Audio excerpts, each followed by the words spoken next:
The Parable of the Bad Company. You start working for a company that was introduced to you by family and relatives, and you stayed there for a long time because you love your boss. Some workers love their job, some hate their job, and there are some who don't care at all. One day, you discover the truth from the one who knows everything about that company, so you decided to leave it. The one you met is actually the real boss whom you thought you have been working for in the previous company all those years. You realize you and many others have been deceived. The real boss hired you to work for his company. Even though he only has few faithful workers, he loves and cares for every single one, paying them with the wages they deserve for their hard work.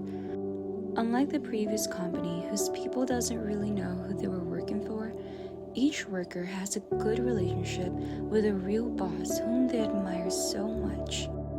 Your boss is deeply concerned for everyone, and he wants to use you to warn your previous co-workers. You feel the same way, but at the same time, you're afraid that they may not believe you. You're worried about how they're going to treat you when you tell them the truth, but then again, if you don't, their lives would be in danger. So you choose to sacrifice your own well-being and take the risk because your love is stronger than your fears. You went back to warn them, but just like you feared, some of them thought you were trying to attack them, so they hated you and mistreated you, abused you, and said all kinds of evil against you. However, because of your boldness to speak the truth out of love, some eyes were opened and understood that the company they were working for is false, is a bad company.